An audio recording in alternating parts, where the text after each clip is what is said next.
This is We Bleed Orange and Black, the podcast for Halloween and horror lovers. Join us as we interview creators, discuss our favorite folklore, and share original spooky stories. I'm Jeff C. Carter. This week, we're talking with Rae Wilde about her new book, I Can Fix Her. Rae Wilde, she, her, is a queer woman and author of dark fiction who is also published under the name Rae Knowles. Her work includes The Stradivarius, Merciless Waters, and I Do Not Apologize for My Position on Men. Her short fiction has been featured in Dark Matter Inc., Nightmare, and Ghoulish Tales. Rae, welcome back to the show. Thank you so much for having me. I'm really excited to be back and talk about this new book. So you were with us about 100 episodes ago. What's new? Yeah, time flies. Oh, well, what's new? Gosh, it seems like such a whirlwind. We had the very sad collapse of Twitter into the nightmare place that is X, and I evacuated that mess. So, and I bring that up only to say, like, that was really the foundation of where I began to meet people in the writing and publishing world. So it felt like sort of a personal loss. I feel like you and I got on Twitter around the same time, and I was like, oh my gosh, this is amazing. And then I was like reaching out to people and hearing back from them. And I was like, I never thought I would get like responses from these people. This is such like a fun and easy way to get to start to build a network. And then it just went downhill so fast. No, and it really was this unique opportunity to connect with people in the industry and readers, but in a way that no other platform has really replicated. But I did migrate over to Instagram, and I try to do the TikTok a little bit. I'm almost 36, so I don't think I'm the primary TikTok demographic. And social media is really my primary connection with this world. So it's been interesting too to see how changes in the social media landscape really impact like my connections, and I'm sure other, authors and I'm sure readers' connections to this like bookish world that we all love. So that's been really interesting. And I did have my collection come out called I Do Not Apologize for My Position on Men. It was out for about 5 months before the publisher shut its doors, which was really a bummer because it was doing really well. So my agent and I are searching for a new home for that. And of course, I have had I Can Fix Her come out June 3rd. So it's only been a few weeks from Clash Books. So sort of an eventful period between these last 100 episodes. Well, here's to 100 more, or rather having you back on in 100 more. Yes, please. This is my copy of I Can Fix Her that I picked up last year at StokerCon. I jumped on this and got one of the last ones. There aren't any wild changes between the ARC and the final? So nothing too wild in terms of changing the content of the book, but in the final version, it also includes a bonus story. It's a short story called Write a Eulogy on the Glory Hole Bathroom Stall. It's been previously published in an anthology called The Pleasure and Pain, and also in my collection, I Do Not Apologize for My Position on Men. So some folks may already know it from there, but that is the primary difference between that very funky, cool ARC version that you have, and I know, listeners can't see it, and the final version is really just the addition of that short story. All right, phew, because if there was like a different ending or something. Yeah, like, what if I started asking you all these questions and you're like, oh no. Yeah. So what is the spoiler policy on this book? I actually don't mind if we spoil it. It's a short book, and it's very difficult to talk about without spoilers. So I've been on a number of podcasts where we avoided spoilers, but I'd actually be happy to spoil it and just give listeners a heads up that we're going to spoil it on this one if you'd like to. Okay, so I'm going to move forward in a light spoiler mood. I think we can avoid some major spoilers. Here we go.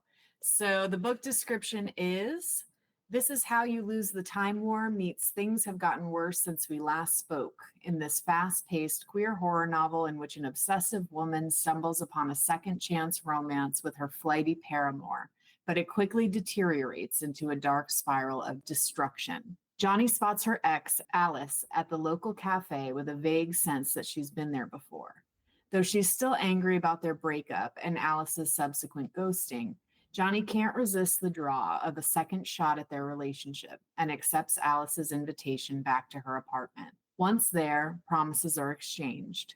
There's talk of wonder and change and dreams made real. But after spending the night together, they face a morning in which Alice is still Alice, Johnny is still Johnny, and the dog has doubled in size. Over the course of a week, increasingly bizarre changes in the world around them force Johnny to consider whether the pair can change just as easily, if they can change at all, or if both her relationship and the bounds of reality are destined to implode. The narrative of I Can Fix Her operates on nightmare logic, putting forth an irresistible tale in which the world, the narrator, and time itself are not to be trusted. The first thing I noticed when I opened this book was that the chapters were days of the week, and that immediately set a ticking clock before I even started the story. And I was so excited because this is such a compact story. I knew you're going to be able to really move fast and break things, and that bore out almost immediately. The book starts with a first-person narration, and then it drops into a close third so quickly that I forgot that it opened with the first person. It's this really clever, it's like a hook, it's a twist, it's like a maneuver you pulled. It's a flex is what it was. It's a really cool flex, and immediately I was just charmed. So often, the standard operating procedure is to create a bedrock of reality and then sprinkle sparingly a little spice of something that's preternatural or strange or that doesn't follow the rules. And you break reality very quickly in this story, but everything is suspended together with this emotional logic. And so you can actually follow it. Like at no point do you get bumped even as things get more and more surreal because you boil the water so slowly. Mm-hmm. Was there any version of this story where you had sort of that base reality and you tried to preserve a status quo for longer before you started to get slipstreamy with it? No. My intention with this very much was to replicate what it feels like to be in a toxic relationship. And if you've ever been inside of a toxic relationship, you know how it feels when you try to explain it to another person and you sound totally nuts, right? But like it makes sense to you. And it's only then that you kind of realize this gap between your perceived reality and the reality of those around you. So I knew right away that was sort of the feeling that I wanted to evoke, was the feeling of being inside of a very strange reality, right? And like you said, and I'm glad that you feel that I achieved that sense of, because it's emotionally coherent. Mm-hmm. Even though the events of what is taking place are incredibly strange and nightmarish, it doesn't feel jarring. At least that is my hope, that it comes across to most readers as like, no, but I'm still with you, even though, this is all unfolding very much like a nightmare would, and bearing almost no resemblance to the real world. But everything that happens is triggered by this dysfunctional relationship and this obsession. The circle you draw around them is so small. It's these two characters. And basically, they are the only things that matter in this story and in this sort of bubble. All of their yearning and all of their despair manifests in all these increasingly nightmare spirals. But it all makes sense. Yeah. Because it's not like they're leaving and coming back, or you're bringing in a lot of extra characters. So it's very well articulated. And I mean that not just in the language, but also in the way you put these pieces together. It really works. So like we mentioned before, there is a split-second shift between first person and close third. You had mentioned the reality bubble of a toxic relationship. Do you think there is a division of consciousness in someone who is having some kind of intrusive thought pattern, whether that be obsession or addiction, where part of you is like, why are we doing this again? Or you know how this ends. You literally can't stop them. Yeah, what an interesting question. So I'm a person in long-term recovery, so I have a lot of lived experience living in addiction. I would say yes. There is, or I'll only speak for myself. There was for me a sense of, we have done this before. We know what will happen. We should not do it again. But the other voice was so strong, so loud and overwhelming that it does sort of force me to keep going and playing out the thing because the obsession is so strong. And my experience with addiction did influence the way I wrote this relationship, because Johnny is undeniably obsessed with Alice. I think we know almost right away that this is not like a healthy expression of love. This is very much obsession. And the way obsession works, in my experience, is it just kind of hijacks everything else. One thing matters to you, only that one thing, right? And it's kind of like, let the chips fall where they may. I will go after this thing and I will get it or die trying. And it becomes like this singular focus. Alice, the ex, is the source of Johnny's obsession. Clearly, they are taking another lap at this because it sputtered out or it imploded the previous time. Do we think that Alice is a narcissist or a sociopath, or does she have no choice but getting cast as the villain since Johnny has decided the entire world revolves around this person and who they love? Yeah, I think it's hard to say because Johnny is such an untrustworthy narrator. Certainly, there are behaviors in Alice that suggest at least some narcissistic traits, like some lack of empathy. Right in the beginning of the book, Johnny talks about how they were walking home from dinner one day and Alice had a bag of leftovers and saw a starving dog in the street and wouldn't give it the leftovers and then just threw them in the trash. So we do hear that, like, there's something not right with Alice, but I think there's also some ambiguity because how much can we trust our narrator, you know? Right. Yeah, I just went through the book again today, and that thing about the dog was like so perfect because it absolutely shows Alice's personality, or what we are supposed to believe is Alice's personality, and her overall hatred of desperation. Mm-hmm. Johnny is basically that starving dog crawling back to her one more time, begging for scraps. Absolutely. Yes. And Johnny is aware of that and angered by that, right? But it's not enough to stop the obsession because she's so single-minded. She is just very angry about it. That's what makes it so much more tragic, is that Johnny is not completely blinded to their obsession. They are aware that this is a pattern and that they are saying and doing all the wrong things and that they've ruined this before. So you have an English background, right? Yeah.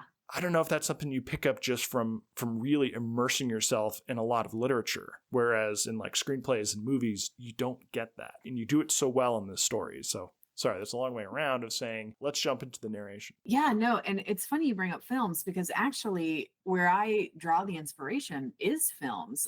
Things like The Princess Bride do this really well. Oh, yeah. Big Fish.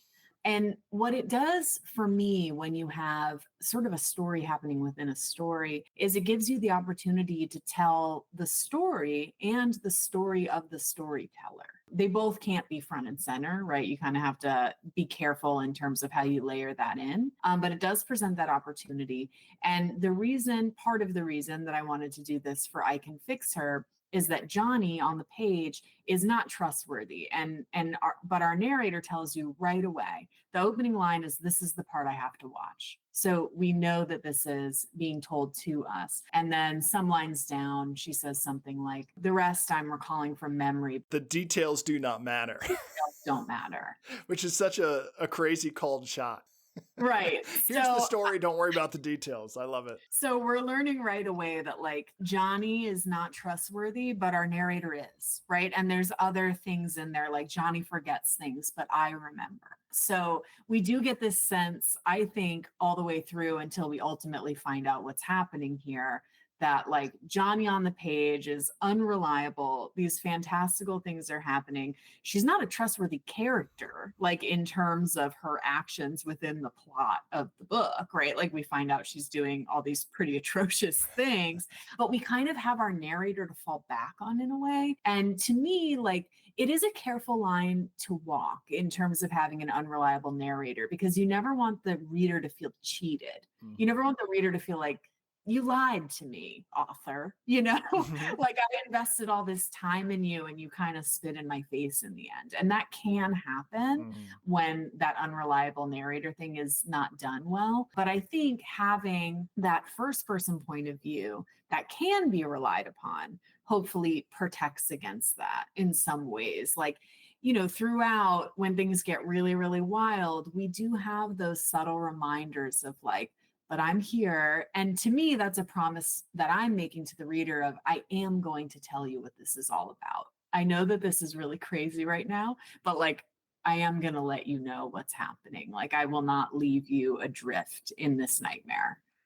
Do you think that you just put pedal to the metal because you're like, I have 1 week of chapters. This is a very short story. So I'm gonna push this about as hard as I can and steer straight into the wall because I know that it can sustain itself for this brief flash of story. Whereas if this were stretched out over a novel, do you think you could go so hard with the surreality and the unreliable narrator? Potentially another author could. I don't think that I could with this story. To me, that's just not what this story is, right? And I think there are lots of novels that do surreal, weird stuff over a much longer period. It's much more gradual. I'm thinking of it like Mexican Gothic as an example, where the weird stuff starts really slowly and it ramps up little by little over time. And there's generally an A plot that is really driving the story, and the surreal pieces are kind of